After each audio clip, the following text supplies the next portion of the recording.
네, 마태복음 21장 28절부터 32절까지의 말씀입니다. 신약성경 36페이지에 있습니다. 5절 한 목소리로 우리 속도를 맞춰서 같이 읽으십니다. 시작. 그러나 너희 생각에는 어떠하냐?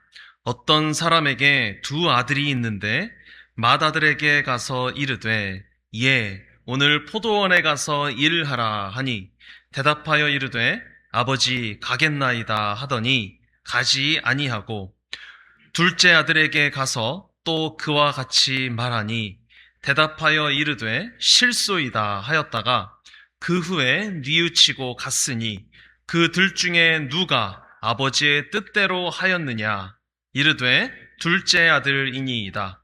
예수께서 그들에게 이르시되 내가 진실로 너희에게 이르노니 세리들과 창녀들이 너희보다 먼저 하나님 나라에 들어가리라.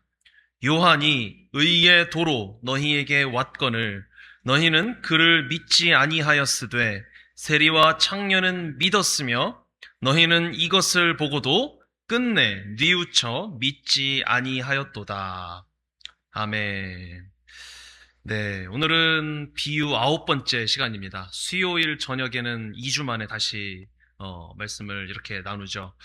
오늘의 부제는 세상에 착한 아들은 없다 입니다.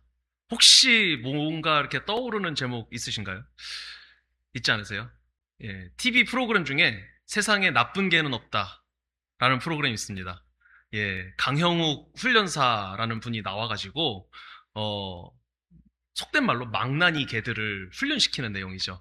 막 통제가 안 되고 사람을 물고 어떻게 막 주체할 수 없는 주인들이 어쩌지를 못하는 강아지들, 개들을 훈련시키면서 얘가 원래 나쁜 게 아니라 주인이 버릇을 잘못 들여서 그렇다. 훈련을 잘 시키면 착한 개로 거듭날 수 있기 때문에 개가 나쁘다 그러지 말고 주인 여러분들이 반성하시고 훈련 방법을 배워서 잘하면 강아지들과 행복하게 잘 살 수 있습니다. 이런 취지의 그런 프로그램이죠. 맞습니다, 여러분. 개는 훈련하면 바뀝니다. 뭐 이렇게 찾아보신 분들 혹은 그 프로그램을 안 보셨더라도 아시잖아요. 훈련하기 나름이고 강아지들은 또 이렇게 다루기 나름인 것 같습니다. 그런데 여러분, 사람은 어떻습니까? 사람은 훈련하면 확실하게 바뀝니까? 교육을 잘 시키고 도덕적인 것, 윤리적인 것으로 잘 다듬어 주면은 그러면 사람이 착해지고 순하게 성품이 변화됩니까? 그렇다고 하고 싶지만 딱히 그렇다고 말할 수 없을 것 같습니다. 사람은 다 나쁩니다. 네, 죄인이다 뭐 이런 차원으로 말하는 게 아니라 사람은요, 물론 교육을 시키고 또 교양을 주입시키고 또 환경이 잘 마련이 되면 겉으로는 점잖은 태도가 나올 수는 있습니다. 그리고 교양을 발휘하는 순간이 조금 더 많아질 수는 있습니다. 그런데 사람의 본성이 바뀌나요? 어차피 강아지들은 본능을 가지고 살아가는 존재들이기 때문에 훈련해서 바뀌면 진짜 기가 막히게 완전히 바뀌더라고요. 그런데 사람은요, 아무리 교양을 장착하고 아무리 윤리로 장착하고 아무리 뭔가 행동이 바뀐 것 같아도 또 바닥을 드러낼 수밖에 없는 상황에 처하게 되면 그 밑바닥이 드러나게 되어 있습니다. 조금 변한 것 같고 조금 괜찮아진 것 같은데 또 조금 시간이 지나고 또 조금 인이 박힌다 그러죠. 그러다 보면은 또 어느새 옛날 본성이 나오게 되어 있고 또 자신의 감추었던 그 뒷모습이 속내가 드러나게 되어 있습니다. 개는 훈련의 대상으로 바뀔 수 있지만 사람의 이기적이고 악한 본성은 바뀌기 힘들다 말하고 싶지만 힘든 것도 아니고 불가능한 것 같습니다.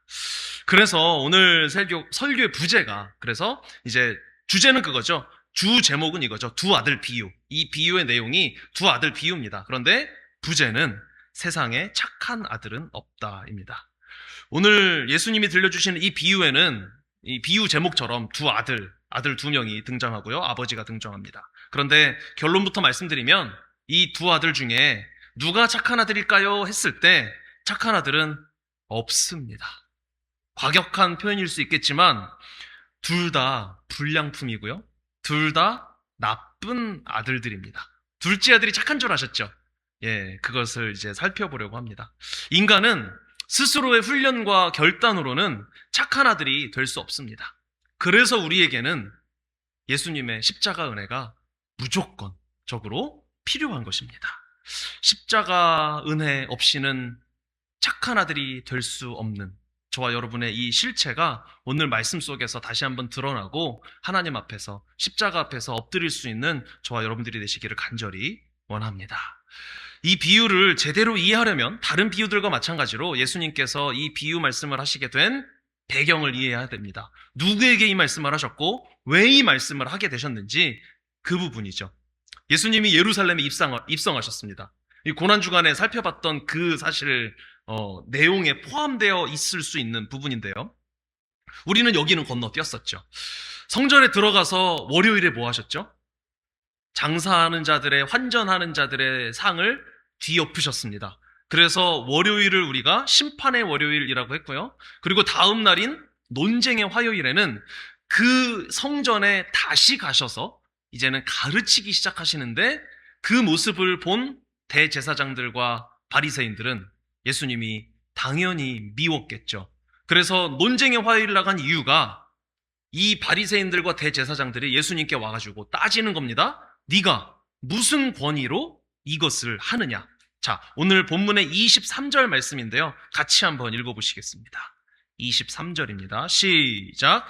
예수께서 성전에 들어가 가르치실세 대제사장들과 백성의 장로들이 나와 이르되 네가 무슨 권위로 이런 일을 하느냐? 또 누가 이 권위를 주었느냐? 아멘. 정말 핵심적인 질문이죠. 이 권위가 누구의 것이냐? 권위의 문제입니다. 자, 다른 말로 하면 이거죠. 너 네 집 아들이야. 너 누가 이 성전이 우리 건데 장로들 입장에서 대제사장 입장에서 여기는 이거는 내 나와발인데 그런데 네가 도대체 무슨 권위를 가지고 무슨 권리를 가지고 어제 그런 짓을 했고 그리고 지금 또 가르치기까지 하고 있냐라고 지금 말하고 있는 겁니다. 대제사장들은 권위를 눈에 보이는 기준으로 삼았습니다. 그래서 자신들의 대제사장이라는 직분 그리고 그들이 받은 교육 이런 자격 이런 것에서 찾았던 것이죠.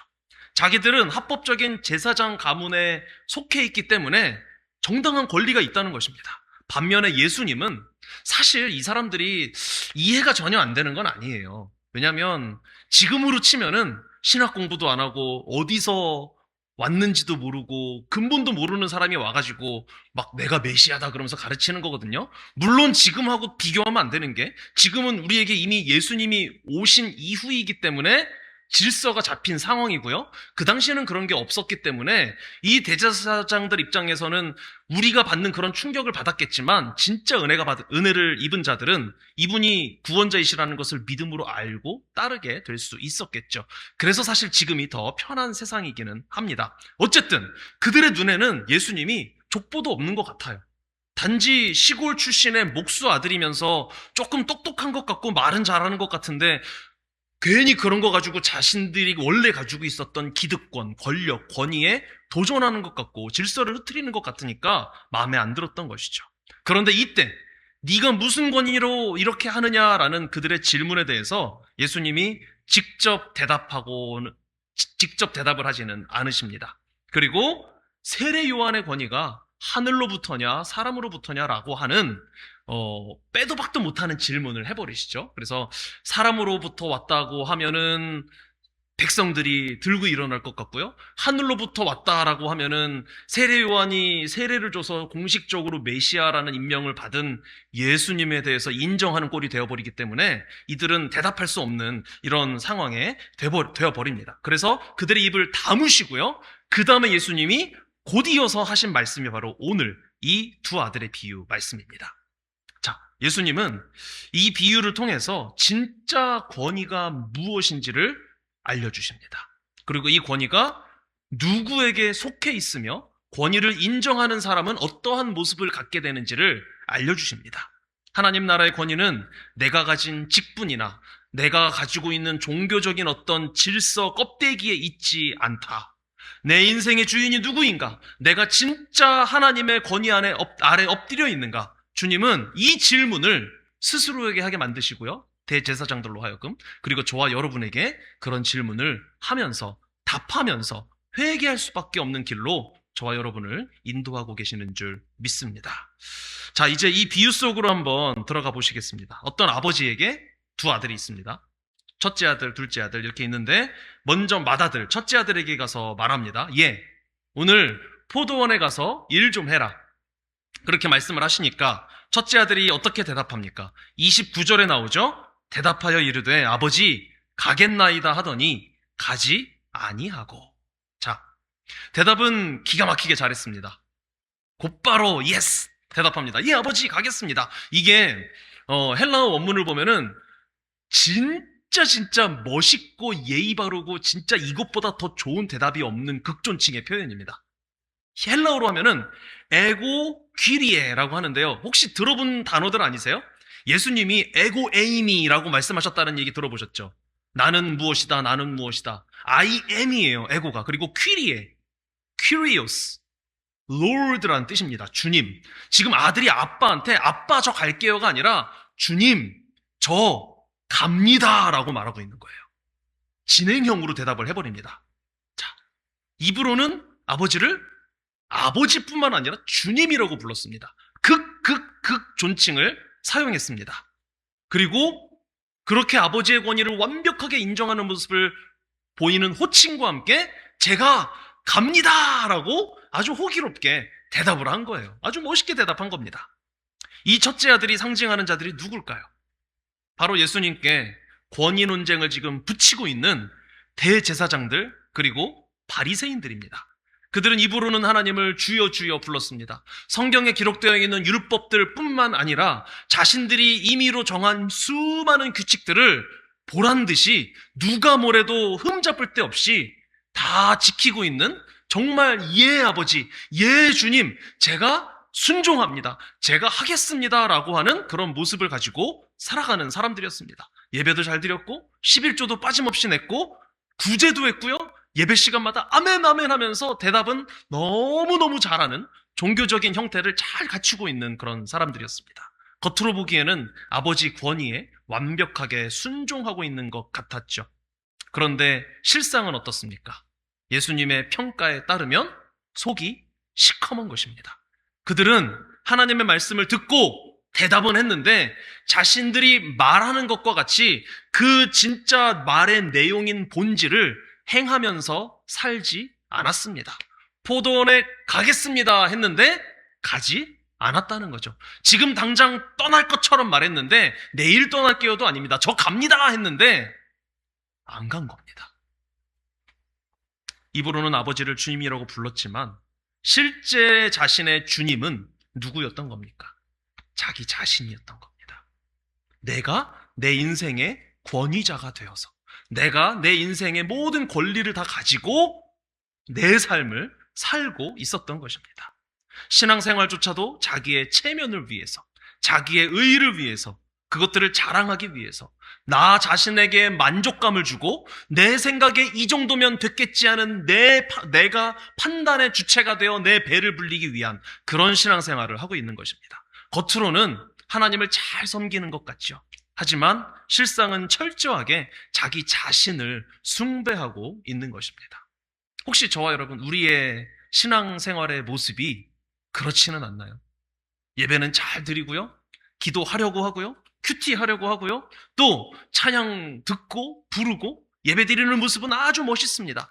그런데 정말 하나님께서 원하시는 그런 삶의 모습을 가지고 살아가고 계신가요?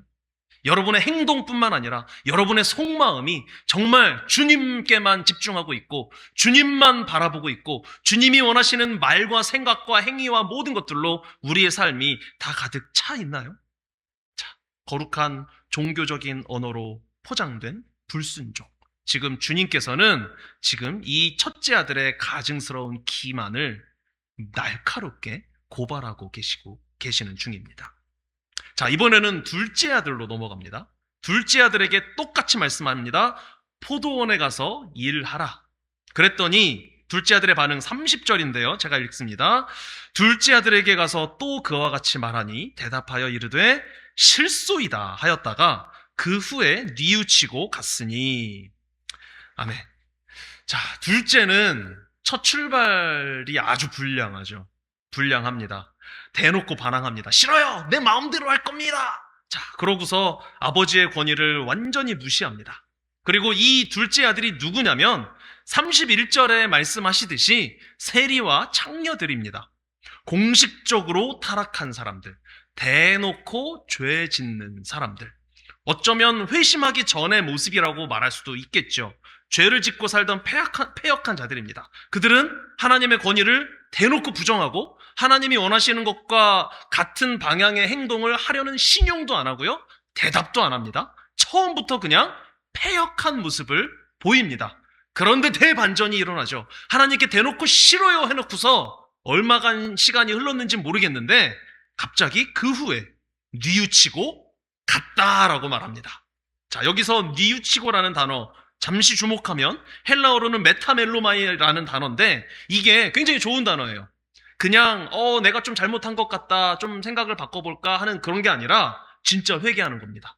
마음 깊이 뉘우치는 것입니다. 그리고 결심하는 것입니다. 내 생각, 내 뜻, 내 권위가 내가 지금까지 생각했던 게 잘못됐구나 하고서 생각을 근본적으로 갈아엎는다는 의미가 이 메타멜로마이라는 단어고요. 뉘우쳤다라는 단어고요.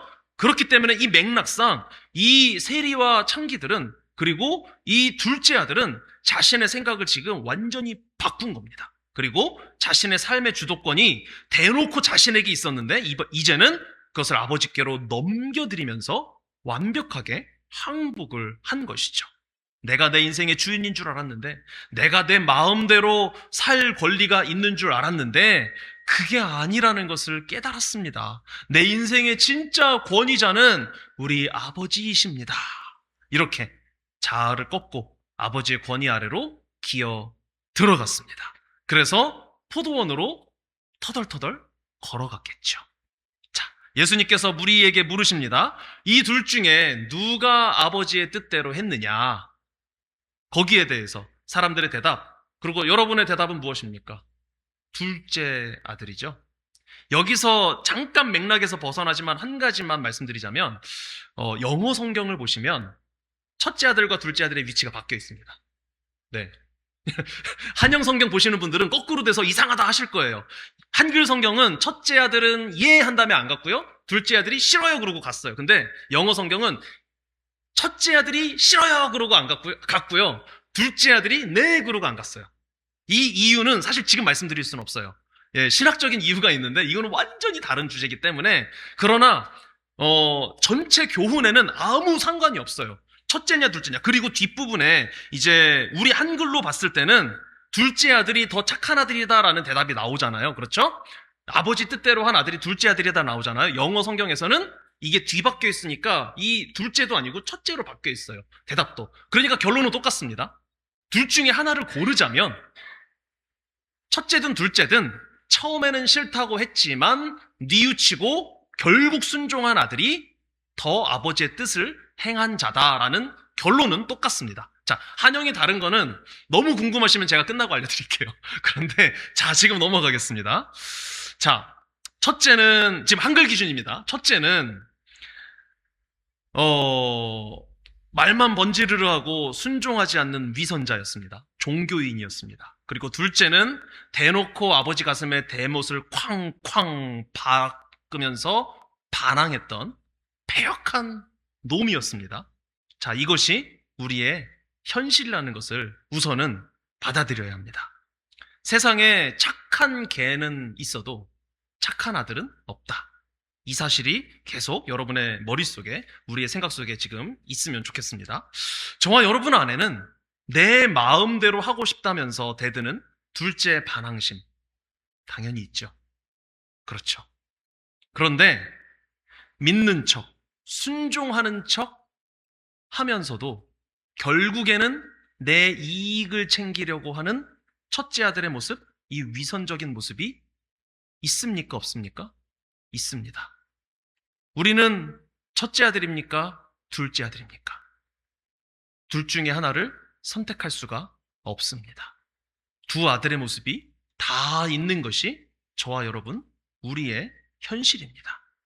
왜 우리가 둘 중에 하나가 아니라 둘 다인지, 이것은 단순히 사람은 죄인이니까요, 누구나 다 부족한 면이 있잖아요, 이런 일반적인 차원에서 도출되는 결론이 아닙니다. 물론 그것도 맞지만요, 상황을 잘 살펴봐야 합니다. 둘째들이 더 나아 보이시죠? 그런데 30절 뒷부분을 보시면 그 후에 뉘우치고까지는 좋아요. 뉘우치다라는 단어 좋다 그랬죠? 그런데 갔으니에 문제가 있습니다.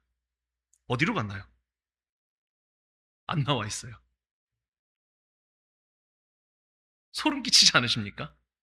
갔는데요. 가긴 갔어요. 근데 어디로 갔나요? 자, 맥락상 당연히 포도원이죠. 당연히 포도원으로 갔습니다. 그런데 이 단어는요, 당연히 뒷부분에 목적어 포도원이라는 게 괄호치고 생략이 돼 있더라도 포도원으로 갔구나라는 것을 우리가 알 수 있지만 예수님이 일부러 말씀을 안 하셨고요. 그리고 뒷부분에 혹시 포도원이라는 단어가 있다고 할지라도 포도원으로 들어간 게 아니라 아버지 앞을 떠난 겁니다. 이해되세요? 아직 포도원에 간 게 아니에요. 포도원으로 출발한 겁니다. 이 단어가 그런 단어입니다. 갔다라는 단어. 이 단어가 목적어 없이 추정되는 목적어인 포도원이 있다고 할지라도 포도원으로 간 게 아니라 포도원을 향하여 떠났다, 출발했다라고 하는 게 더 정확한 표현입니다. 자, 뉘우치고 포도원을 향해 떠난 아들. 우리가 둘째 아들에도 포함된다고 말씀드렸죠?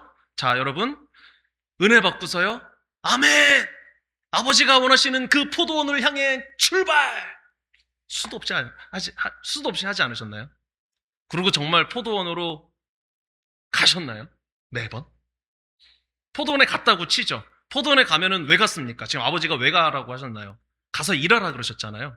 가서 아버지의 뜻대로 열심히 하셨나요? 하고 계시나요? 물론 나름대로는 열심히 하죠. 물론 나름대로는 하나님이 주신 비전과 뜻과 목표를 가지고 그곳을 향하여 출발해서 가고요. 도착하기도 하고요. 도착해서는 열심히 하기도 합니다. 그런데 지금 이 말씀에서 보면은, 예수님의 비유 말씀에서 보면, 둘째 아들이 물론 첫째보단 나아 보이지만 회개하고 출발은 했는데 도착했다라는 말씀이 없고, 도착해서 아버지의 뜻대로 일했다라고 하는 그 말씀도 없습니다. 그리고 우리의 꼬라지를 적용해서 여기에 빗대어 표현해보자면, 처음에 싫다 그랬어요. 그러다가 진심으로 회개를 합니다. 그리고 포도원을 향해 출발합니다. 그런데 가는 길에 딴짓을 해요. 그러다가 결국 포도원에 도착은 하죠.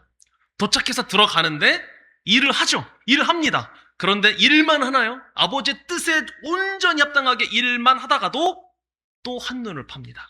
불평을 하기도 하고요, 딴짓을 하기도 하고요, 또 포도원 밖에 혹시 재밌는 거 없나 밖을 기웃거리기도 하고요, 왔다 갔다 들락날락 오락가락 하는 것이 저와 여러분, 우리의 모습 아니겠습니까? 둘째가 그랬다라는 말씀은 없지만 충분히 추정할 수 있는 부분이라는 것입니다. 그럼에도 불구하고 예수님께서는 이 둘째 아들에 대해서 아버지의 뜻대로 한 아들이다라고 평가를 해주십니다. 이게 어떻게 가능했을까요? 자, 우선 먼저 이 첫째 아들과 둘째 아들을 비유하는 예수님의 뜻을 알아보기를 원하는데요. 31절 말씀, 그래서 예수님이 31절 말씀을 하셨는데 이거는 같이 한번 읽어보시겠습니다. 31절입니다. 시작. 그 둘 중에 누가 아버지의 뜻대로 하였느냐? 아들이니이다. 예수께서 그들에게 이르시되 내가 진실로 너희에게 이르노니 세리들과 창녀들이 너희보다 먼저 하나님의 나라에 들어가리라. 아멘. 자, 잘 보시면요, 둘째 아들, 세리들과 창녀들만 천국에 간다고 되어 있지 않습니다. 먼저라고 되어 있죠. 이게 하나의 중요한 포인트입니다.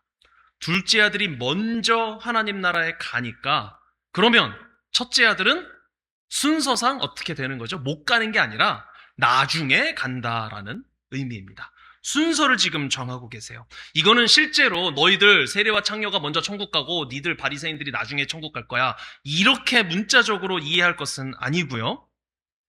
이겁니다. 너희들 종교 지도자들은 지금 네 하고 대답만 번지르르하게 해놓고 가지 않고 있는 위선자들이다.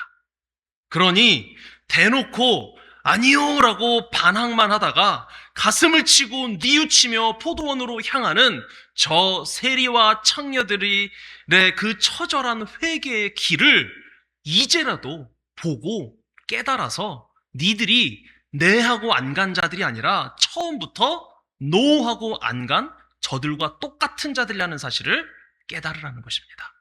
이 세리와 창기들이 가는 길을 똑같이 따라가라는 것입니다.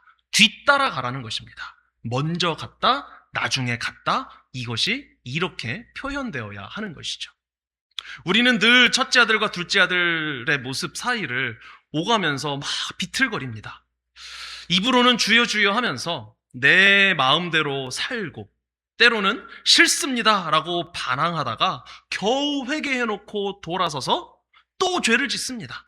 세상에 착한 아들은 단 한 명도 없는 거죠. 이 두 아들 다 착하다고 말할 수가 없는 아들들입니다. 하나님의 주권 강조하는 우리 장로교, 우리의 개혁주의, 이 장로교의 신학의 전통은 사실 보면은 첫째 아들에 빠지기 쉬운 면이 굉장히 많이 있습니다. 예, 주님! 하나님께 모든 영광이 있습니다. 주님의 은혜입니다. 주님께 주권을 올려드립니다. 대답은 잘 하는데 정작 우리의 삶의 모습은 그 주권이 나에게 있잖아요. 그렇죠? 대답은 잘합니다. 그런데 반대도 또 마찬가지 피해갈 수가 없습니다. 왜냐면요, 그 하나님의 주권을 인정하다 보니까 어떻게 시작이 되냐면 어차피 하나님이 다 하실 건데 내 노력이 무슨 소용이야. 에이, 하나님이 알아서 다 하시겠지 하는 어이없는 영적 게으름에 빠져버립니다. 그래서 신앙생활이 무기력해지고요, 회개와 삶의 노력이 느슨해질 수밖에 없는 둘째 아들의 함정에도 우리는 빠지게 되어 있습니다. 우리는 이 두 함정 사이를 왔다 갔다 모든 함정에는 그냥 다 걸려 넘어지는 거예요. 이런 삶의 권위가 어디 있는 것 같으십니까? 삶의 권위가 어디 있습니까? 첫째 아들과 둘째 아들 모든 그 단점들이 다 있는 이 삶의 권위 하나님께 있습니까? 아니죠. 우리에게 있죠. 그러면 우리는 어떻게 해야 합니까? 첫째로는 대답 잘하기 위해서 애써야 하고요. 이것도 중요합니다. 그리고 아니요라고밖에 말할 수 없는 내 연약함을 인정해야 하는 것입니다. 예라고 대답하기 위해 애쓰는데 결정적인 순간에 싫어요. 제가 왜요? 하나님 알아서 하신다면서요. 저는 그냥 제가 원하는 대로 일단 해볼게요. 자꾸 내 원하는 대로 결정하게 되는 습성이 나오게 되는 것을 인정해야 하는 것입니다. 그리고 회개해야 할 줄 믿습니다. 아버지가 가라고 해서 일하라고 하신 그 포도원은 우리의 신앙을 가지고 살아가는 삶의 현장이고요, 또 교회라고도 볼 수 있습니다. 우리가 여기서 이제 열심히 일하기 위해서 출발하고 또 얼른 들어가야 되고 그 믿음의 현장 포도원으로요. 그리고 열심히 일해야 합니다. 그런데 그렇게 열심히 하겠다라고 결단하고 최선을 다하다 보면 그러면 내가 하려니까 잘 안 되네? 실패를 경험하게 되는 거거든요. 그리고 또 하다 보면 어느새 해이해져 있고 어느새 게을러져 있는 나 자신을 발견하게 되는 거거든요. 그러면 그때 또 회개하게 되는 것이죠. 첫째 아들과 둘째 아들 모두를 피할 수 없는 우리의 인생은 그렇기 때문에 이런 면의 모든 노력이 다 필요한 것입니다. 이 회개의 기반이자 근거, 그리고 우리의 이 모든 불순종을 덮어내실 완벽한 실체가 우리에게 그렇기 때문에 필요합니다. 첫째로는요, 다시 말씀드리지만 노력을 해야 돼요. 왜요? 노력을 해야 실패를 하니까요. 그러나 그 실패는 실패를 위한 실패가 아니라 진짜 이것을 완성해 주실 그분을 바라볼 수밖에 없는 유일한 길로 우리를 인도해 주는 통로인 것입니다. 우리가 그 완벽한 실체, 하나님께서 보내주신 실체, 바로 예수 그리스도를 의지할 수밖에 없는 그 길로 하나님께서 몰아주실 때 가야 하는 줄 믿습니다. 세상에 착한 아들이 한 명도 없습니다. 첫째 아들도 그렇고요. 둘째 아들도 착한지 뭔지 착하실 것 같기는 한데 불분명합니다. 그런데 그렇기 때문에 하나님 아버지께서는 하늘에서 진짜 착하고 진짜 완벽하게 순종하여 아버지께 모든 권위를 다 내어드린 완벽하신 아들을 우리에게 선물로 보내주셨습니다. 그리고 그분이 예수 그리스도이십니다. 예수님은 우리 지난주에 이것도 살펴봤죠. 겟세마네 동산에서 땀방울이 핏방울이 되도록 기도하시면서 결과가 뭐였습니까? 그렇게 기도해서 자신의 뜻을 관철시키셨습니까? 금식해가면서 피땀 흘려서 기도해 나아가면서 자신이 이루고 싶으셨던 그 꿈을 결국 이루셨습니까? 정반대죠. 그렇게 해서 자신의 뜻을 온전히 내려놓고 아버지의 뜻이 이루어지이다. 그렇게 말씀하심으로 아버지의 그 뜻이었던 십자가를 결국 지셨습니다. 예수님의 그 완벽한 순종이 패역한 아들, 불량품과 같은 아들, 착할 수 없는 아들 우리에게 덧입혀졌기 때문에 그래서 우리는 첫째 아들, 둘째 아들의 모습을 다 갖고 있음에도 불구하고 아버지의 뜻대로 행한 착한 아들이다라는 타이틀을 예수님을 통하여 얻게 될 수 있는 줄 믿습니다. 말씀 맺겠습니다. 사랑하는 여러분, 우리는 훈련한다고 착해질 수 있는 존재가 아닙니다. 겉으로는 예 주님 하면서 속으로는 내 맘대로 사는 첫째 아들이고요. 때로는 싫어요 주님 라고 대놓고 대드는 둘째 아들입니다. 이 두 불량품의 모습이 오늘 저와 여러분의 삶 속에 모두 들어 있습니다. 내 힘으로 착한 아들이 되어보겠습니까? 물론 노력해야죠. 노력해야 합니다. 그러나 그것이 성공할 것이라고 생각하지는 마십시오. 내가 노력하는 것은 실패해서 예수님을 바라보기 위함이라는 사실을 꼭 기억하시면서 그러나 그럼에도 불구하고 최선을 다하시기를 예수님의 이름으로 부탁드립니다. 최선을 다해서 완벽하게 실패했을 때 그때 저와 여러분은 예수님을 찾게 되어 있습니다. 실패하지도 않았는데 예수님을 찾는다? 나는 그렇게 할 수 있다? 그게 또 다른 교만입니다. 완벽하게 실패해서 더 이상 내 노력이 안 된다라는 것을 몸 깊이, 몸소 체험해야만 우리는 그 예수님을 찾게 되어 있습니다. 왜요? 패역한 아들이니까요. 우리는 희망 없는 존재니까요. 그 희망 없음을 확인해야 유일한 희망이신 예수님께로 인도가 되는 것입니다. 그리고 반대로 어차피 안 되니까 그러면 내 맘대로 대충 살지 뭐는 더 심각한 영적 게으름이고요. 이것도 우리는 철저히 회개해야 할 줄 믿습니다. 여러분, 우리의 소망은 오직 한 분뿐이십니다. 영원히 엇나가는 나쁜 아들인 우리를 대신해서 아버지 하나님의 권위에 철저히 순종하여 십자가라는 포도원에 자발적으로 걸어 들어가셨고 그 안에서 아버지의 뜻에 따라 우리의 모든 패역함을 다 짊어지고 십자가에서 죽고 부활하신 완벽한 아들 예수 그리스도, 그분의 철저한 순종이 나의 철저한 불순종을 온전히 덮어주시는 줄 믿습니다. 그 피 묻은 은혜만이 나쁜 아들에 불과한 저와 여러분을 살려내는 것입니다. 오늘 저녁 내가 내 인생의 권위자인 척했던 그 교만을 십자가 앞에 내려놓기를 간절히 원합니다. 그리고 주님의 십자가 권위 앞에 완벽하게 다시 한번 순종할 수 있는 은혜가 충만하게 임하기를 간절히 원합니다. 주님의 완벽한 순종에 기대어서 매일매일 뉘우치면서 주님의 포도원을 향해서 한 걸음 한 걸음씩이라도 좀 가야 되지 않겠습니까? 포도원에 우리가 들어가 왔다면 하나씩이라도 우리 아버지 하나님이 원하시는 것을 좀 이루어내야 하지 않겠습니까? 이거 하다가 보면은 또 실패할 거예요. 그러나 그 실패를 깨닫고 예수님을 붙잡을 때 예수님께서 내 실패를 온전히 덮고 진짜 성공을 이루어내 주시는 것인 줄 믿고 저와 여러분 좌절하지 말고, 쓰러지는 건 당연하니까 너무 슬퍼하지 마시고 곧 예수님을 붙잡으시기를 간절히 원합니다. 사랑해 주님, 저희는 입으로는 주님을 나의 왕, 나의 아버지라고 부릅니다. 그러나 그러면서도 정작 삶의 자리에서는 내 고집대로, 내 뜻대로 살아가는 위선자들임을 고백합니다. 종교적인 대답으로 나를 포장하고 치장하지만 속으로는 여전히 내 인생의 권위를 나 자신이 쥐고 있는 철저히 부패한 나쁜 아들, 딸들임을 이 시간 다시 한번 인정하고 고백합니다. 불쌍히 여겨 주시옵소서. 주님, 훈련으로도 고쳤을 수 없는 이런 불량품들을 살리시려고 겟세마네의 고통에서도 아버지 뜻에 죽기까지 복종하신 그 완벽한 아들 예수 그리스도를 우리에게 보내주심에 감사드립니다. 우리의 어설픈 종교적 위선과 은혜를 핑계 삼는 영적인 게으름을 모두 십자가 앞에서 부수어 주시옵소서. 오직 나를 대신하여 십자가 포도원으로 묵묵히 걸어가신 예수님의 그 순종만이 우리의 유일한 자랑과 구원의 근거가 되게 하여 주시옵소서.